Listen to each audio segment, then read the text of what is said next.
সঙ্গীত জগতের জন্য 2024 সালটি ছিল বেশ ঘটনাবহুল। এবছর জীবনের ভ্রমণ শেষ করে গুণীজন সহ বিনোদন অঙ্গনের চিরনিদ্রায় শায়িত হয়েছেন প্রায় 25 জন। কেউ অসুস্থ হয়ে পাড়ি দিয়েছেন না ফেরার দেশে, আবার কেউ বেছে নিয়েছেন আত্মহত্যার মতো কঠিন পথ। 60-এর দশকের কবি, গল্পকার, গীতিকার জাহিদুল হক বয়স হয়েছিল 75 বছর। সঙ্গীতশিল্পী সুবীর নন্দীর কণ্ঠে তার লেখা আমারে দুটি চোখ পাথর তো নয় গানটি দেশ জুড়ে তুমুল জনপ্রিয়তা পায়। 15ই জানুয়ারি না ফেরার পথে পাড়ি জমান তিনি। গত 7 ফেব্রুয়ারি না ফেরার দেশে পাড়ি জমান অভিনেতা আহমেদ রুবেল। ওই দিন সন্ধ্যায় নিজের শেষ সিনেমা পেয়ারা সুভাষের প্রিমিয়ার অনুষ্ঠানে এসেছিলেন তিনি। গাড়ি থেকে নামার পর ফ্লোরে পড়ে যান এই অভিনেতা। এরপর তাকে স্কয়ার হাসপাতালে নেওয়া হয়। সেখানেই চিকিৎসক তাকে মৃত ঘোষণা করেন। প্রখ্যাত রবীন্দ্রসঙ্গীত শিল্পী সাদি মাহমদ 13ই মার্চ মারা যান। অজানা এক অভিমানে আত্মহত্যা করেন এই গুণী সঙ্গীত শিল্পী। হয়নি যাবারও বেলা, সরলতার প্রতিমা, আবার দেখা হবের মতো অসংখ্য জনপ্রিয় গানের শিল্পী খালিদ মারা যান 18ই মার্চ। 18ই মার্চ লন্ডনে বেপরোয়া গাড়ির ধাক্কায় প্রাণ হারান লন্ডন প্রবাসী বাংলাদেশি নাট্য নির্মাতা জিএম ফুরুক। 15ই এপ্রিল ঢাকার মগবাজারের ফ্ল্যাটে মৃত অবস্থায় আদম সিনেমা নির্মাতা আবু তাওহিদ হিরণের লাশ উদ্ধার করে পুলিশ।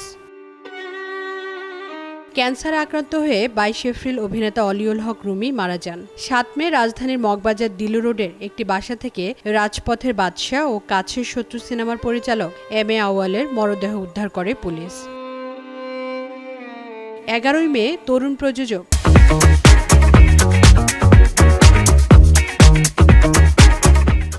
মাসুদুল মাহমুদ রুহানের মরদেহ উদ্ধার করে পুলিশ। প্রাথমিক তদন্তের পর পুলিশ জানায় তিনি আত্মহত্যা করেছেন। 15ই জুলাই যুক্তরাষ্ট্রের একটি হাসপাতালে মারা যান জনপ্রিয় ব্যান্ড তারকা শাফিন আহমেদ। যুক্তরাষ্ট্রের ভার্জিনিয়ায় চিকিৎসাধীন ছিলেন তিনি।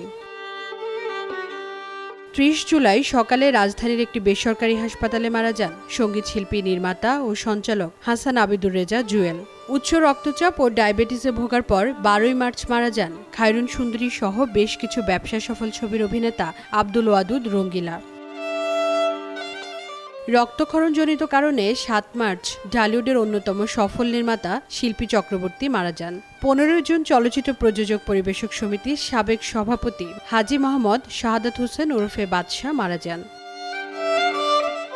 চলতি বছর অক্টোবরে না ফেরার দেশে পাড়ি জমান 90 দশকের জনপ্রিয় কণ্ঠশিল্পী মণিকিশোর।